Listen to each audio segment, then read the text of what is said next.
आप सभी को प्रभु यीशु के नाम में जय मसीह की। हम स्वागत करते हैं आपका प्रतिदिन के वचन में। और आज का वचन जो हमारे लिए लिया गया है वो नीति वचन की पुस्तक 3 अध्याय उसके 27 वचन से है, जहाँ पर इस प्रकार से लिखा हुआ है, जिनका भला करना चाहिए, यदि तुझ में शक्ति रहे तो उनका भला करने से ना रुकना। हालेलुया। मेरे प्रियो, परमेश्वर का वचन नीति वचन के जरिए आज आपसे और मुझसे बात करते हुए कहता है कि जब किसी का भला करना उचित हो और तू उसे कर सके और तुझ में ताकत हो, तुझ में सामर्थ हो, तुझ में शक्ति हो, तो उसका भला करने से मत रुकना। हालेलुया। मेरे प्रियो, परमेश्वर का वचन ये नीति वचन से कहता है। नीति वचन के द्वारा हमें बताया जाता है। नीति वचन यानी वो वचन जो हमें अपने नित्य जीवन में, अपने जीवन में लागू करने चाहिए। मेरे प्रियो, ये वो वचन नहीं है कि हाँ हमने सुना, एक कान से सुनकर दूसरे कान से निकाल दिया, परंतु ये वचन वो है जिसे हम सुनकर अपने जीवन में लागू कर हम अपने जीवन को और भी बेहतर बना सकते हैं। हम अपने व्यवहार को और भी बेहतर बना सकते हैं। हम अपने जीवन शैली को और भी बेहतर बना सकते हैं। हालेलुया। मेरे प्रियो, परमेश्वर का वचन कहता है कि जिसका भला करना चाहिए।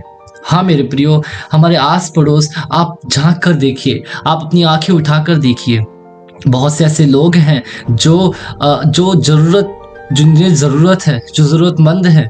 उन्हें नहीं पता कि वो कैसे अपने आगे के जीवन को व्यतीत करें। उन्हें नहीं पता वो क्या खाए, क्या पिए, कहाँ जाए। उन्हें नहीं पता कि उद्धार कहाँ से मिलता है। उन्हें नहीं पता कि वो परमेश्वर को कैसे ढूंढे। बस वो पहाड़ों में, मंदिरों में इधर उधर भटक रहे हैं। मेरे प्रियो, तो क्यों ना आपका और मेरा फर्ज बनता है कि हमारे पास शक्ति है, हमारे पास परमेश्वर का वचन है, हमारे पास अगर ऐसा कुछ है जो हम उसे दे सकते हैं तो हम उसे दें मेरे प्रियो। क्योंकि परमेश्वर का वचन आपके और मेरे पास है, क्योंकि परमेश्वर की सामर्थ आपके और मेरे पास है। मेरे प्रियो, क्यों ना हम उन लोगों के लिए जो ज़रूरतमंद लोग हैं, उन लोगों के लिए खड़े हों, क्योंकि परमेश्वर का वचन भी हमें यही सिखाता है। परमेश्वर का वचन भी हमें यही बताता है। हालेलुया, कि कभी ना रुकना।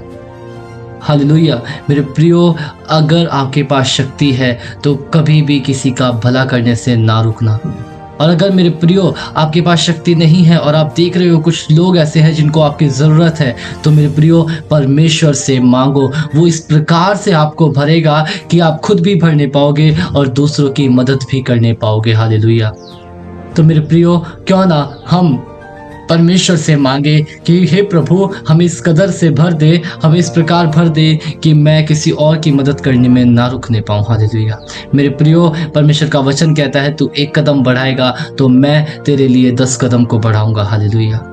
मेरे प्रियो, परमेश्वर हमें उठाना चाहता है, परमेश्वर हमें बढ़ाना चाहता है मेरे प्रियो। तो क्यों ना हम भी उसके वचनों के द्वारा, उसकी पवित्र आत्मा के द्वारा, उसके वचनों के द्वारा और उसकी सामर्थ के द्वारा बढ़ते जाएं मेरे प्रियो। हालेलुया।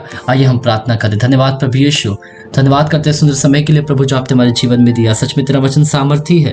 हे प्रभु, जो लोग ज़रूरतमंद हैं मुझे उनके लिए खड़ा कर प्रभु, मुझे उनके लिए तैयार कर पिता प्रभु यीशु, ताकि मैं अपनी शक्ति से नहीं परंतु तेरे सामर्थ्य से भर के उनकी मदद करने पाऊँ प्रभु। जो लोग इस वचन को सुन रहे हैं, पढ़ रहे हैं, मनन कर रहे हैं, उन्हें आशीषित कर प्रभु। उनके मनों को खोल दे, उनके हृदय को खोल दे प्रभु, ताकि वो मदद करने में अपने हाथ को, अपने शरीर को आगे बढ़ाने पाए पिता प्रभु यीशु, अपने दिमाग को आगे बढ़ाने पाए प्रभु यीशु। हे पिता प्रभु, हर एक बातों को आपके हाथों में सौंपते हुए प्रार्थना करता हूँ पिता। उद्धार करता प्रभु यीशु के नाम से मांगता हूँ, आमीन। हालेलुया। आप सभी को प्रभु यीशु के नाम में जय मसीह की। आपका दिन शुभ हो।